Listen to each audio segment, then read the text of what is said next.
அண்ணாமலைஜி மாறிட்டாருன்னா பிஜேபிக்கு ஏதாவது எதிராயிருமோ அப்படிங்கிற மாதிரியான சில பார்வைகள் வந்து எதிர்க்கட்சி தரப்புல வைக்கிறாங்க. அண்ணாமலைங்கிறவர் வந்து ஒரு கரிஸ்மேட்டிக் லீடரா உருவாயிட்டதுனால எதிர்க்கட்சிகள் எல்லாம் அவருடைய ஸ்பீச்சுக்கு பயப்படுறாங்க.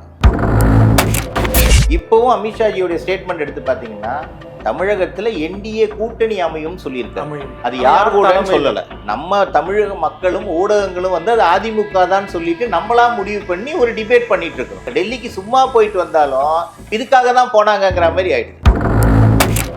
அலையன்ஸ்ல வந்து வரும்போது இவர் அகற்றப்படுறாரா நீக்கப்படுறதுங்கிற வார்த்தையே தவறான விஷயம். அகில இந்திய தலைமை வந்து அண்ணாமலைஜியை நீக்கல. நீங்க காங்கிரஸ்ல பாருங்க, எலெக்ஷன் மாநில தலைவரை மாத்துவாங்களே, அதை யாரும் கேள்வி கேட்கறதே இல்லையே. அப்ப காங்கிரஸ் நீங்க கன்சிடர் பண்ணலையா? டெல்லியில் இருக்கக்கூடிய பாரதிய ஜனதாவின் அகில இந்திய தலைமைக்கு என்ன ஆசைன்னா, தமிழகத்துல பிஜேபிங்கிற ஒரு தேசிய கட்சி நிரந்தரமாக காலூன்ற வேண்டும்ங்கிறது அவங்களுடைய ஒரு எண்ணம். அப்ப 25 வருஷமா ஃபாஸ்ட் ட்ராக்கோட கஸ்டமரா இருக்கேன்னு நானும் பெருமையா சொல்லிக்கலாம். Download fast track taxi.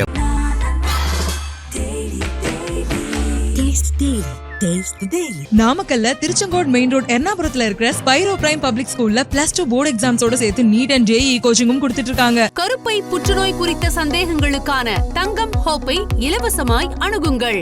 உலக தமிழர்களுக்கு வணக்கம். இது கிங் டிவி. இன்றைக்கு நம்மோடு நேர்காணலில் இணைந்திருப்பவர் அகில பாரத மக்கள் கட்சியுடைய மாநில தலைவர் திரு பாபு பரமேஸ்வரன் அவர்கள். சார் வணக்கம். சார் வணக்கம் சார். நல்லா இருக்கீங்களா? நல்லா இருக்கும். தமிழ்நாட்டில் பிஜேபி இடம்பெறக்கூடிய ஒரு கூட்டணி ஆட்சிதான் அமையும் அப்படின்னு ட்விட் இருக்கு. இந்த ட்விட்டுக்கு பின்னாடி இருக்கக்கூடிய அரசியல் என்ன? உங்களோட முதற்கட்ட பார்வை? நம்ம அண்ணாமலையை பற்றி அடுத்து பேசுவோம். இதோட முதற்கட்ட பார்வை இல்லை, நிச்சயமாக அகில இந்திய தலைமை பிஜேபியோடைய டெல்லியில வந்து தமிழ்நாட்டில் ஒரு ஆட்சி அமையணும் அப்படிங்கிறது அவங்களுடைய ஆசை. அது தனியா நடக்குமா அப்படிங்கிறத சென்ற பாராளுமன்ற தேர்தலில் ஒரு ட்ரையல்ல பார்த்துட்டாங்க. தலைமையுடைய ஒத்துழைப்போட பார்த்த ட்ரையல் ஆகுது. ஆமா, நிச்சயமா தலைமையோட ஒத்துழைப்பு. ஆமா. அப்போ இப்போ நம்ம மாநில தலைவராக இருக்கக்கூடிய திரு அண்ணாமலை அவர்கள் நிச்சயமாக நம்மளால ஒரு குறிப்பிட்ட சதவீதம் ஓட்டு வாங்க முடியும், மேலும் குறைந்தபட்ச எம்பிக்களாவது நம்ம டெல்லிக்கு அனுப்ப முடியுங்கிற ஒரு நம்பிக்கையின் அடிப்படையில் அந்த வாய்ப்பு அளிக்கப்பட்டது. தனியாக நிற்கக்கூடிய அவங்க பிஜேபி தலைமையில் ஒரு கூட்டணி அமைச்சு நின்னாங்க. பட் அதோடைய ரிசல்ட் வந்து எதிர்பார்த்த அளவில் இல்லாமல் ஒரு பாராளுமன்ற உறுப்பினர் கூட, அதாவது திரு அண்ணாமலை அவர்கள் கூட கோயம்புத்தூர்ல ஜெயிக்க முடியாத ஒரு சூழ்நிலை உருவாச்சு. 2ஆம் இடத்துக்கு வர்ற மாதிரியான ஒரு சூழ்நிலை உருவாச்சு. ஒரு வாக்கு வங்கி அதிகரிச்சிருங்கிறத வந்து ஒரு குறிப்பிட்ட விஷயமா சொல்றாங்க. ஆனால் டெல்லியில் இருக்கக்கூடிய பாரதிய ஜனதாவின் அகில இந்திய தலைமைக்கு என்ன ஆசைன்னா, தமிழகத்துல பிஜேபிங்கிற ஒரு தேசிய கட்சி நிரந்தரமாக காலூன்ற வேண்டும்ங்கிறது அவங்களுடைய ஒரு எண்ணம். அப்போ அதுக்கு பார்க்கும்போது தமிழகத்தோடைய வரலாறுகள் நீங்க எடுத்து பார்த்தீங்கன்னா எப்பவுமே மாநில கட்சிகளும் தேசிய கட்சிகளும் வந்து ஒன்னா இருந்தா மட்டும்தான் வெற்றி வாய்ப்புங்கிறது வந்து இப்போ இல்லை, ஆரம்ப காலங்கள்ல இருந்தே இருந்திருக்குது. இப்போ காங்கிரஸ் ஏடிஎம்கே, காங்கிரஸ் டிஎம்கே, இந்த மாதிரி அதாவது தேசிய கட்சிகளோட இணைந்து தான் பயணம் பண்ணிட்டு இருக்கிறோம். வெற்றி வாய்ப்பு, அதாவது நம்ம மக்கள், தமிழ்நாட்டு மக்களுடைய என்ன ஓட்டமே எப்படின்னா, சென்ட்ரல்ல வரக்கூடிய ஆட்சி வேற, ஸ்டேட்ல வரக்கூடிய ஆட்சி வேற. அப்போ எம்ஜிஆர் அவங்க இருக்கும்போது பார்த்தீங்கன்னா இந்திரா காந்தி அம்மையாரோட காங்கிரஸ் கூட்டணியில் இருப்பாங்க. மத்திய அரசோட ஒரு ஒத்துழைப்போட பல திட்டங்களை நிறைவேற்றியும் கொண்டு வந்திருக்கிறாங்க. இப்போ சமீப காலங்களாக பார்த்தீங்கன்னா மத்திய அரசுக்கும் மாநில அரசுகளுக்கும் சில கான்ட்ராவர்சிஸ் இருக்கிறதுனால இங்கே காலூண்டணும் அப்படின்னு சொன்னால் ஒரு மாநில கட்சியோடைய கூட ஒத்துழைப்போட கூட்டணி அமைத்தா மட்டும்தான் வெற்றி பெற முடியுங்கிற ஒரு நிலைமை வந்து இன்னைக்கு உருவாகி இருக்குது. இதுல சார் அடிப்படையில் மாநில அளவில் ஒரு கேப்டன்ஷிப் இருக்கு அப்படின்னா நீங்க இங்க வந்து திரு அண்ணாமலை அவர்களை தான் முன்னிறுத்த முடியும். நீங்க வந்து மற்ற மாநிலங்களை விட தமிழ்நாட்டில் ஒரு கேப்டன்ஷிப்னா திரு அண்ணாமலை அவர்கள் தான் பிஜேபியோட முகமா அறியப்படுகிறார். அப்ப அவருடைய உழைப்பு தான் இன்றைக்கு 2ஆம் இடம் பிஜேபி வந்திருக்கு அப்படின்றத நம்ம பார்க்கலாம். உழைப்புக்கான ஒரு பலன் இருக்குல்ல? இல்லை, உழைப்புக்கான பலன் வந்துங்க, நீங்க எம்எல்ஏவோ எம்பியோ சீட்டா கன்வெர்ட் ஆகி நம்மளுடைய உறுப்பினர்கள் வந்து அங்க போனாதான் அது வந்து அந்த உழைப்பு பிரயோஜனம். அப்படி நீங்க வாக்கு சதவீதம் உயர்வு புறக்கணிக்க கூடாது. வாக்கு சதவீதம் உயர்ந்ததுனால வெற்றி பெற ஒரு வாக்குல தோத்தாலும் தோத்தது தானே. நமக்கு தேவை வெற்றி. நம்மளுடைய பிஜேபி கேண்டிடேட்டு உள்ள போகணும். சட்டமன்றத்துக்குள்ளேயா இருந்தாலும் சரி, பாராளுமன்றத்துக்குள்ளேயா இருந்தாலும் சரி, நம்ம மக்களுடைய கோரிக்கையை டெல்லியில சொல்றதா இருந்தாலும் சரி, நம்மளுடைய சட்டமன்றத்தில் சொல்ல நம்மளுடைய தொகுதியோடைய வாக்காளர் அங்க போகணும் வேட்பாளர். அப்ப அந்த இடத்துல நீங்க யாரு கூட கூட்டணி வச்ச, இன்னைக்கு திமுகவை எடுத்தீங்கன்னா அவங்களுடைய பலம்ங்கிறதே கூட்டணி தான். அப்ப அந்த மாதிரியான ஒரு கூட்டணி அமைக்கணும்னா இங்க இருக்கக்கூடிய ஆப்ஷன் என்ன இருக்கு? ஒரு பெரிய கட்சி, ஒரு கன்சாலிடேட்டடான வாக்கு வங்கி வச்சிருக்கக்கூடிய கட்சி அப்படிங்கிறது இன்னைக்கு அதிமுக மட்டும்தான் இருக்கிறாங்க. மற்ற கட்சிகள்லாம் இருக்குது, பட் அதிமுகக்கு இருக்க அளவுக்கு வாக்கு வங்கி இங்க இருக்கான்னு கேட்டா இல்லைங்கிறது நிதர்சனமான உண்மை. இங்க கூட இங்க வாக்கு வங்கியே தான் சொல்றீங்க. நிச்சயமா எம்எல்ஏ பத்தி நம்ம இல்ல சார். அதாவது பிஜேபிக்கு இருக்கிற வாக்கு வங்கியும் ஏடிஎம்கேக்கு இருக்கிற வாக்கு வங்கியும் மற்ற சிறிய கூட்டணி கட்சிகளுக்கு உண்டான வாக்கு வங்கியும் ஒன்னா சேரும் போது இந்த 5 பேர்ல ஒன்னா சேர்ந்து ஒரு கையா இருக்கும்போது அதோடைய பலம் வேற. தனித்தனியா ஒரு விரல் இருந்தால் அந்த விரலுக்கு உண்டான பலம்ங்கிறது அந்த விரல் மட்டும்தான். அதனால பெரிய நல்ல விஷயங்கள் நடக்காது. சரி, இதைத்தான் அகில இந்திய தலைமை என்ன நினைக்கிறாங்கன்னா, சென்ற பாராளுமன்ற தேர்தலில் கிடைத்த ஒரு பாடத்தை இந்த முறை நம்ம மாற்றி காட்டணும். போன சட்டமன்ற எலெக்ஷன்ல நமக்கு 4 எம்எல்ஏ வந்திருக்கிறாங்க பிஜேபிக்கு. அது முதல் படியா வந்திருக்குது. இப்ப பக்கத்து மாநிலமான கேரளாவில் எடுத்தீங்கன்னா ஒரு எம்பி வந்திருக்கிறாரு. அவர் பாரதிய ஜனதாவால வந்தாரா, சினிமா நடிகரா வந்தாராங்கிறது 2வது பிரச்சனை. ஆனால் கம்யூனிஸ்டோடைய ஆதிக்கத்தில் இருந்த, காங்கிரஸோடைய ஆதிக்கத்தில் இருந்த கேரளா ஸ்டேட்லயே இன்னைக்கு ஒரு எம்பி அவர் டெப்டி மினிஸ்டராகவும் ஆயிருக்கிறார். ஸோ அப்போ அந்த பகுதி மக்களுக்கு சில நன்மைகள் நிச்சயமா கிடைக்கும், டெல்லியோடைய நேரடி தொடர்பு இல்லை. இப்போ அதே மாதிரி தமிழகத்தில் சில திட்டங்களை நம்ம நிறைவேற்றணும்னாலும், நம்ம மக்களுடைய குறைகளை கொண்டு போய் சேர்க்கணும்னாலும் ஒரு அமிக்கபிளான ஒரு நல்ல ஒரு கூட்டணி இருந்தால் மட்டும்தான் ஜெயிக்க முடியுங்கிறது பொதுமக்களுடைய ஒரு கருத்தாகவும் இருக்குது. இல்லை சரி, அதான் அப்போ அடிப்படையில் ஒரு ஆட்சி நடக்குது அப்படின்னா அது சட்டப்படி நடக்கக்கூடிய ஆட்சி. இப்போ நீங்கள் தான் கேரளாவை எடுத்துக்காட்டா சொன்னீங்க, நான் அதனால நான் கேட்குறேன். அப்போ பிஜேபி சார்ந்த ஒரு நபர் ஒரு மாநிலத்திலிருந்து வெற்றி பெற்று வருகிற போதுதான் அந்த மாநிலத்திற்கு தேவையான எல்லா நிவாரணமும் கிடைக்கும் அப்படின்னு நீங்க சொல்ல வரீங்களா? இல்ல, அப்படி கிடையாதுங்க. பிஜேபி நீங்க மத்திய அரசு எல்லாம் ஆண்டுகிட்டு இருக்கிறாங்க. நமக்கு திட்டங்கள் கொடுக்கக்கூடியது மத்திய அரசு. அது பிஜேபியா காங்கிரஸாங்கிறது 2வது பிரச்சனை. கட்சியை நீங்க விட்டுடுங்க. மத்திய அரசோட நீங்க இணக்கமா இருந்தால் மட்டும்தான் உங்களுக்கு சில திட்டங்கள் உடனடியா நம்ம செயல்படுத்த முடியும். இப்ப பொதுவா சொல்றேன், இப்போ உங்க பகுதியில உங்க தெருவில் உங்க வார்டுல டிஎம்கே கவுன்சிலரோ வார்டு மெம்பரோ இருந்தாருன்னா அவர் அந்த இதுல உடனே சில விஷயங்களை நிறைவேற்றுறதுக்கு வாய்ப்பு இருக்கு இல்லையா? இதே இது வேறொரு கட்சியால் இருந்தாருன்னு வச்சுங்களேன், சில திட்டங்கள் தாமதப்படுது இல்லையா? அதுவே தவறு தானே, நம்ம அதை நியாயப்படுத்த கூடாது. தவறு. ஆனா அரசியல் கட்டமைப்புல இன்னைக்கு அப்படித்தான் நிஜ வாழ்க்கையில் நடந்துகிட்டு இருக்குது. இதை நம்ம மறுக்கவே முடியாது. இல்ல சார், அதை இன்னைக்கு இருக்கக்கூடிய, அதாவது எதிர்கட்சியாக இருக்கக்கூடிய நபருக்கும் இவர் தானே சார் பிரதமர். சார் நமக்கு அவர் பிரதமர். நம்ம இப்ப நமக்கு திமுகவுடைய தலைவர் இல்ல, நமக்கு முதலமைச்சர் தான். ஓட்டு போட்டவங்களுக்கும் போடாதவங்களுக்கும் அவர் தான் முதலமைச்சர். அப்போ அவர் அறிவிக்கிற திட்டம் கடைக்கோடியில் இருக்கக்கூடிய ஆளுங்களுக்கும் போய் சமமா கிடைக்கணும். ஆனால் அப்படி கிடைப்பது இல்லை என்பது நிதர்சனமான உண்மை, மறுக்க முடியாத உண்மை. இது மாநிலத்திலும் பொருந்தும், மத்தியிலும் பொருந்தும், எல்லாத்துக்கும் பொருந்தும். அப்ப பொருந்தும், மத்தியிலும் பொருந்தும், எல்லாத்துக்கும் பொருந்தும். ஏன்னா ஒரு ஸ்கீம்ங்கிறது இந்தியாவின் மக்கள் தொகைக்கு தான் அந்த ஸ்கீம், இந்தியாவின் குடிமகன்களுக்கு அந்த ஸ்கீம். மற்றபடி தனிப்பட்ட முறையில யாருக்கும் இந்த கட்சியை சார்ந்தவங்களுக்கு அந்த கட்சியை சார்ந்தவங்களுக்குன்னு கிடையாது. நான் ஏன் கவனமா இதை கேட்டேன்னா, நான் அடுத்த கேள்வியில ஏன் கேட்கிறேன்னா, அப்படி ஒரு நபர் இல்லாத போது அப்ப இயல்பாகவே தமிழ்நாடு இல்ல பிஜேபி அல்லாத மாநிலங்கள் புறக்கணிக்கப்படுவதாக சொல்லக்கூடிய குற்றச்சாட்டு உண்மையாயிடுது இல்லையா? இல்ல, புறக்கணிக்கப்படுவதாக நம்ம ரெப்ரசன்டேட்டிவ்ஸ் கரெக்டாக இருந்தார்கள் என்றால் நிச்சயமாக சில விஷயங்களை நம்ம பாராளுமன்றத்திலயும் குரல் கொடுத்து வாங்கலாம். சார் இப்படி ஒரு ஸ்டாண்ட் எடுக்கிறீங்க? இல்லைங்க, நிஜமா நான் சொல்றேன். நான் இப்போ இன்னைக்கு எதிர்கட்சியா இருக்கக்கூடிய ஏடிஎம்கே, ஆளுங்கட்சியா இருக்கக்கூடிய டிஎம்கே, பட் சட்டமன்றத்துல சபாநாயகரே யாருக்கு அதிக வாய்ப்பு கொடுக்கிறாரு? இருவருக்கும் சமமாக கொடுப்பதில்லை, ஆளுங்கட்சி கொடுக்கிறாரு. இதே நிலைமை தானே எல்லா இடத்துக்கும். அரசியல்னு வரும்போது இதுதான் உண்மை நிலைமை. நம்ம வேணா இதுக்காக பேசிக்கலாமே தவிர, ஆனால் எதற்காக பிஜேபி சொல்றாங்கன்னா, தமிழ்நாட்டு மேல திரு மோடிஜிக்கும் திரு அமித்ஷாஜிக்கும் ஒரு பற்று இருக்குது. அதனாலதான் அண்ணாமலைங்கிற ஒரு தலைவரை இங்க உருவாக்கி இன்னைக்கு 3ஆவதா ஒரு தலைவரை உருவாக்கி இருக்காங்க இல்லையா? இன்னைக்கு அண்ணாமலையை பத்தி நம்ம 3 வருஷத்துல நம்ம பேசுறோம்னு சொன்னா, இது வரைக்கும் இருந்த ஒரு 75 வருட பாரம்பரியத்தை மாற்றி ஒரு பிஜேபியை பேசும் பொருளா கொண்டு வந்தது திரு அண்ணாமலை அவர்களுக்கு பெரும் பங்கு இருக்குது. அதாவது அது எப்படி வந்ததுங்கிறது வேற விஷயம். பெரும் பங்கு உண்டு, ஒரு பங்கு இருக்குது. இன்னைக்கு ஒரு எதிர்கட்சி செய்ய வேண்டிய வேலைகளை ஒரு பிஜேபி கட்சி 4 எம்எல்ஏ வச்சு மாநில தலைவர் பண்றாரு. எந்த பொறுப்புலையும் இல்லாத மாநில தலைவர் அவருடைய தனிப்பட்ட ஒரு வில் பவர்ல அதை பண்ணிட்டு இருக்கிறாரு. ஆனா அகில இந்திய தலைமை எதிர்பார்க்கக்கூடியது இது மட்டுமே போதாது, நம்மளுடைய கட்சி சார்ந்த உறுப்பினர்களும் அங்க இருக்கணும், சட்டமன்றத்துக்குள்ள வரணும் அப்படிங்கிறது எல்லா கட்சிக்கும் இருக்கக்கூடிய அஜெண்டா. என்ன கடைசியா நம்ம எம்எல்ஏ வரணும், நம்ம எம்பி வரணுங்கிறது எல்லா அரசியல் கட்சிகளுக்கும் இருக்கக்கூடிய ஒரு அஜெண்டா தான். அதுக்காக தான் நம்ம மக்கள் பணி செய்ய வர்றோம். அப்போ அந்த இடத்துல வந்து தலைமைக்கு வந்து ஒரு கன்ஃபியூஷன் இருந்திருக்கலாம் முன்னாடி. அண்ணாமலை சொல்றதை எடுத்துக்கிறதா இல்ல கள நிலவரம் என்னங்கிறத எடுத்துக்கிறதான்னு சொல்லிட்டு. ஆனா அண்ணாமலை ஜி வந்து சொல்றது வந்து நம்ம தனித்துவம் நம்மளோடது போயிடக்கூடாதுங்கிறது தான் அவருடைய ஸ்டாண்டு. தமிழகத்துல பிஜேபிங்கிற இன்னைக்கு இல்லைனாலும் நாளைக்கு நம்ம வருவோம், நம்ம வேறொன்று ஆரம்பிச்சிட்டோம்.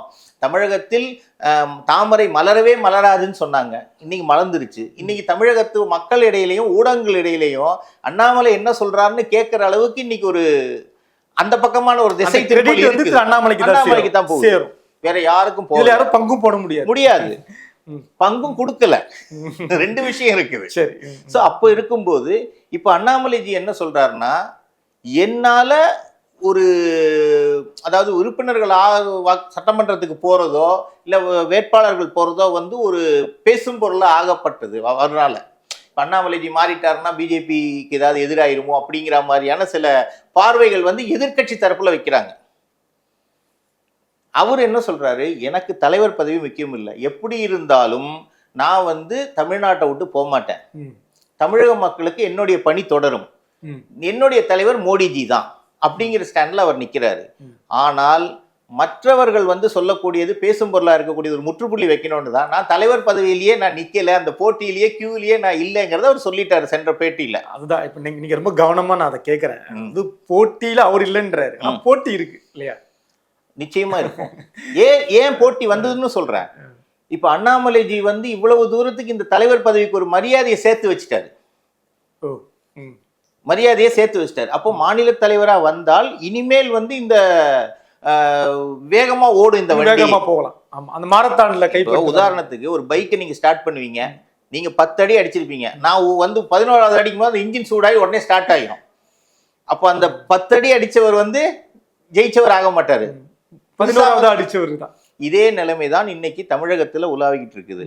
அப்ப நம்மளால அகில இந்திய தலைமைக்கோ பிஜேபிக்கோ தொண்டர்களுக்கோ ஒரு மனக்கசப்போ ஒரு வருத்தமோ வந்துடக்கூடாதுங்கிறது அண்ணாமலைஜி தெளிவா இருந்ததுனாலதான் அந்த விஷயத்துல நான் இல்லை, என்னால எந்த விதமான ஒரு எதிர்ப்பு நடவடிக்கையும் இல்லைங்கிறத அவருடைய பேட்டியில அவர் தெளிவா சொல்லி இருக்கிறாரு. மனக்கசப்பு வர்றதுக்கு என்ன சார் காரணம்? மனக்கசப்பு இல்ல, மனக்கசப்பு வருது அவர் நினைக்கிறது என்னன்னாங்க, தமிழகத்துல பிஜேபி தனித்துவமா நிக்கணும்னு நினைக்கிறார்.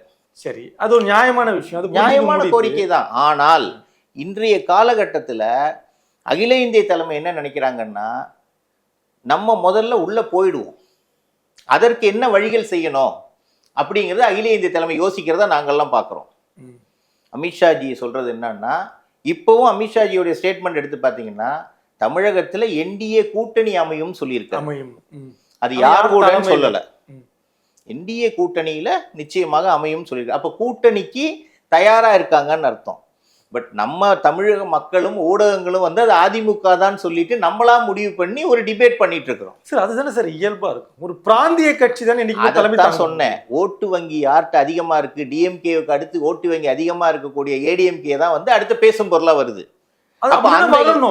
அந்த இடத்துலதான் எடப்பாடி அவர்கள் வந்து அண்ணாமலையை வேண்டாங்கிறாரு, அண்ணாமலை வந்து எடப்பாடி, 2 பேரும் சொல்லிக்கிட்டாங்களா சொல்லலையாங்கிறது யாருக்கும் தெரியாது, நிதர்சனமான தெரியாது, நிச்சயமா யாருக்குமே தெரியாது, நிச்சயமா தெரியாது. ஆனால் ஊடகங்கள் வந்து அதை பெரிதுபடுத்தி ஒரு டாக் ஆஃப் த டாபிக்கா கொண்டு போய் இன்னைக்கு வந்து இது ஒரு பெரிய இஷ்யூ ஆக்கி டெல்லி தலைமை வரைக்கும் இதை கொண்டு போறாங்க. டெல்லிக்கு சும்மா போயிட்டு வந்தாலும் இதுக்காக தான் போனாங்கிற மாதிரி ஆயிடுது. கலகம் போறதா சார் நன்மை பிறக்கும், கலகத்தை உருவாக்குறதே நம்ம தானங்க. கலகம் நன்மையில முடிஞ்சா பரவாயில்ல, தீமையில முடிஞ்சிருச்சுன்னா சரி. சோ அப்போ அண்ணாமலைஜியோடைய ஸ்டாண்டு வந்து ரொம்ப கிளியர். தமிழகத்துல நான் மாநில தலைவரா இல்லைன்னாலும் பிஜேபியோடைய வளர்ச்சிங்கிறது இருக்கும், என்னால எந்த விதமான ஒரு தடையும் அதுல இருக்கக்கூடாது, கட்சியோடைய நன்மையை கருதி தான் அவர் இந்த ஸ்டாண்ட் எடுக்கிறாரு. நாளைக்கு வந்து இவர் வந்துட்டாரு அதனால அவரை வேண்டான்னு சொன்னாருங்கிற ஒரு பப்ளிக்ல வந்துடக்கூடாது அந்த பேச்சு அப்படிங்கிறதுக்காக தான் எடுக்கிறாரு. அவரும் கட்சியுடைய நன்மையும் தமிழக மக்களுடைய நன்மையும், எல்லாருடைய குறிக்கோள் என்ன சார், ஆளுங்கட்சி இப்ப இருக்கக்கூடாதுங்கிறாங்க. எல்லா கட்சிகள் எதிர்க்கட்சிகள் சொல்லக்கூடியது என்ன, எப்பவுமே பார்த்தீங்கன்னா ஆளுங்கட்சிக்கு எதிரான ஒரு ப்ராட்டஸ்ட் தான் ஆரம்பிக்கும். அந்த நிலைப்பாடு தான் இன்னைக்கு திமுகவை பொறுத்த வரைக்கும். ஆனால் திமுகவுடைய செயல் திட்டங்கள் பிடிச்சவங்களும் நிறைய பேர் இருக்கிறாங்க. இதே மக்கள் வந்து திமுகவுக்கு வாக்களிக்கத்தான் செய்யறாங்க. அவங்க வாக்களிச்சு தான் அவங்களும் ஆட்சிக்கு வந்திருக்கிறாங்க. ஸோ அது அவங்களுடைய கன்க்ளூஷன்ங்கிறது வேற. இன்னைக்கு டாபிக் என்னன்னு சொன்னா, அலையன்ஸ்ல வந்து வரும்போது இவர் அகற்றப்படுறாரா நீக்கப்படுறதுங்கிற வார்த்தையே தவறான விஷயம். அகில இந்திய தலைமை வந்து அண்ணாமலைஜியை நீக்கல, மாத்துறாங்களா இல்ல. 3 வருடத்துக்கு ஒரு வாட்டி இயல்பா நடக்கக்கூடிய விஷயம்தான். பிஜேபியில வந்து தலைவர்கள் மாத்து. இப்ப நீங்க காங்கிரஸ்ல பாருங்க, எலெக்ஷனுக்கு எலெக்ஷன் மாநில தலைவரை மாத்துவாங்களே, அதை யாரும் கேள்வி கேட்கறதே இல்லையே. அப்ப காங்கிரஸ் நீங்க கன்சிடர் பண்ணலையா? போன வாட்டி அழகிரி சார் இருந்தாரு, இப்ப பெருந்தகை இருக்காங்க. இப்ப இந்த எலெக்ஷன் வரும்போது பெருந்தகை இருக்காரா இல்லையான்னு தெரியாது இல்லையா? அப்போ ஒரு தலைமை மாறும்போது அதை பத்தின பேசும் பொருளா வந்து யாரும் வர்றது இல்ல. அண்ணாமலைங்கிறவர் வந்து ஒரு கரிஷ்மேட்டிக் லீடரா உருவாயிட்டதுனால எதிர்க்கட்சிகள் எல்லாம் அவருடைய ஸ்பீச்சுக்கு பயப்படுறாங்க. அப்ப அதனால அண்ணாமலையை வந்து ஒரு பேசும் பொருளா அவரை வச்சுக்கிட்டு அவர் மூலமா வந்து சில விஷயங்களை நம்ம வந்து செஞ்சு இதுல குழப்பம் விளைவிக்க முடியுமான்னு யோசிக்கிறாங்க. கூட்டணி வராம இருக்கிறதுக்கு சிலவங்க யோசிக்கிறாங்க, கூட்டணி வரணும்னு சிலவங்க யோசிக்கிறாங்க. இது எல்லா கட்சியிலையும் நடக்கக்கூடிய இயல்பான விஷயங்கள். குரூப்பிசம் வரத்தான் செய்யும். எனக்கு சிலரை பிடிக்கலாம், சிலரை பிடிக்காம இருக்கலாம், என்ன சிலருக்கு பிடிக்கலாம் பிடிக்காம இருக்கலாம். இது வந்து ஒரு மொத்த நன்மையைத்தான் பார்க்கணுமே தவிர ஒரு தனிப்பட்ட மனிதனுடைய விஷயங்கள் இதுல விருப்பு வெறுப்பே அதுல கிடையாது. இப்ப நம்ம முன்னாடி பேசின மாதிரி தான், ஓட்டு போட்டவங்களுக்கும் போடாதவங்களுக்கும் முதல்வரையா தான் ஸ்டாலின் தான் வந்து நமக்கு முதலமைச்சரவங்க. அப்போ அந்த மாதிரி இருக்கும்போது அதே நிலைமை தான் மாநில தலைவருக்கும். என்ன ஒரு தேசிய கட்சியோடைய மாநில தலைவர் பொறுப்புல இருந்து மற்ற தலைவர்கள் செய்யறதுக்கு மேல இவர் மேல ஒரு கிரேஸ் இருக்கு திருவண்ணாமலை மேல. ஆமா, ஏன்னு சொன்னா ஒரு மிகப்பெரிய பேசும் திறனா கொண்டு வந்துட்டார். அதுக்கு பேசிக்கான காரணம், ஏற்கனவே ஒரு ஐபிஎஸ் முடிச்சு ஒரு 11 வருடங்கள் வந்து அந்த துறையில, அரசு துறையில இருந்திருக்காரு. நம்ம அரசியல் பாரம்பரியத்துல படிச்சவங்க ரொம்ப கம்மியா இருக்கிறாங்க. ஸோ ஒரு படித்தவர் வராருனால இளைஞர்கள் மத்தியில ஒரு எழுச்சி உருவாயிருக்குது. பட் இது எல்லாமே ஓட்டா கன்வெர்ட் ஆகணுங்கிறதா அகில இந்திய தலைமையுடைய கவலை. இப்போ விஜய் வந்திருக்காரு. விஜய் வந்து ஒரு பெரிய சினிமா நடிகர், உச்ச நட்சத்திர நடிகர். அவர் வந்தாருன்னா கூட்டம் வரும். ஆனா அந்த கூட்டமெல்லாம் ஓட்டு போடுமான்னு கேட்டா தெரியாது. அதுல எல்லாருமே, இப்ப நானும் விஜய் ரசிகரா இருப்பேன், நீங்களும் விஜய். ஆனா உங்க கொள்கை ரீதியா பார்க்கும்போது நீங்க வேற யாருக்கோ ஓட்டு போடுவீங்க, நான் யாருக்கோ ஓட்டு போடுவேன். அதுதான் சொல்லுவாங்க, கூட்டம் சேர்த்தவங்க எல்லாம் வந்து தலைவராயிட முடியாதுன்னு சொல்லுவாங்க. அது தலைவர்கள் உருவாகலாம், உருவாகிறத பத்தி தப்பே கிடையாது. ஆனா மக்கள் பணிக்கு வந்து நேரடியா தலையிட முடியுமா, மக்கள் பணியில போய் செய்ய முடியுமா அப்படிங்கிற கேள்வி வரும்போது திரு சீமான் அவர்கள் வந்து எல்லா இடத்துக்கும் எல்லா பிரச்சனைக்கும் நேரடியா போறாரு. அவரே 15 வருடங்களாக மிகப்பெரிய போராட்டங்களை சந்திச்சுட்டு வர்றாரு. ஸோ இன்னைக்கு அவருடைய எழுச்சி உரையோ இல்லை அவருடைய பேசக்கூடிய விஷயங்களோ அதோடைய உண்மைத்தன்மையோ பொதுமக்கள் என்ன மனசுல நினைக்கிறாங்களோ அதை அப்படியே சொல்றாரு. நான் நினைக்கிறது, நீங்க நினைக்கிறது, என் பகுதியில் இருக்கிறது எல்லாத்தையுமே சொல்லும் போது இயல்பாவே அவர் மேல ஒரு ஈர்ப்பு வருது. ஆனாலும் அவரால் ஜெயிக்க முடியல, வாக்கு வங்கியா மாற்ற முடியல, பெரிய அளவுல வாக்குகளா மாற்ற முடியல. அப்போ ஆனா வளர்ந்து வர்றாங்க. பட் எப்ப வந்து நம்ம சேர்றது, அந்த ஒரு பீரியாடிக்கல் டைம் இருக்குது. அந்த பீரியாடிக்கல் டைம்ல நீங்க முன்னாடியே நம்ம பேசின மாதிரி தான், வெற்றி பெறக்கூடிய குதிரையில தான் நம்ம பணம் கட்டுவோம். ஆனா வெற்றி பெற குதிரையை ஓட்டுறது ஒரு ஜாக்கி. அந்த ஜாக்கிய தலைவர்கள் இருக்கணும். அப்ப அந்த தலைவர் போகும்போது தான் அது பின்னாடி நம்ம போவோம். நம்ம போகும்போது கொள்கையோ தலைவருடைய தனிப்பட்ட விஷயங்களை பிடிச்சிருக்குதோ ஏதோ ஒரு விஷயத்துக்காக நம்மளுடைய வாக்கு வந்து அவருக்கு செலுத்தப்படும். அது அந்த கட்சிக்கு போகும். அந்த கட்சிக்கு போய் அதிகமான வாக்குகள் வாங்கும்போது நம்ம சட்டமன்ற உறுப்பினராவோ பாராளுமன்ற உறுப்பினராவோ மாறுறோம்.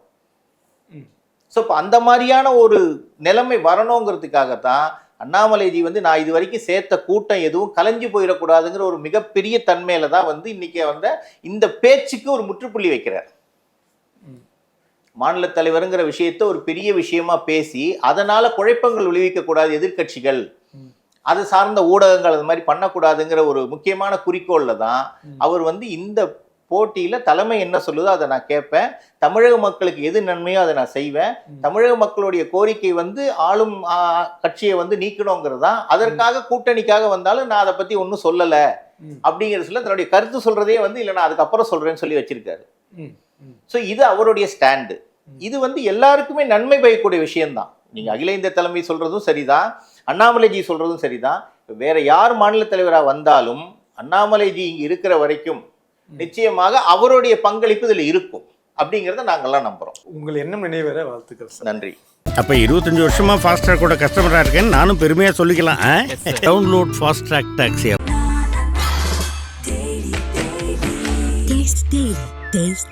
நாமக்கல்ல திருச்செங்கோடு மெயின் ரோட் எர்ணாபுரத்துல இருக்கிற ஸ்பைரோ பிரைம் பப்ளிக் ஸ்கூல்ல +2 போர்டு எக்ஸாம்ஸோட சேர்த்து நீட் அண்ட் ஜேஇ கோச்சிங்கும் கொடுத்துட்டு இருக்காங்க. கருப்பை புற்றுநோய் குறித்த சந்தேகங்களுக்கான தங்கம் ஹோப்பை இலவசமாய் அணுகுங்கள்.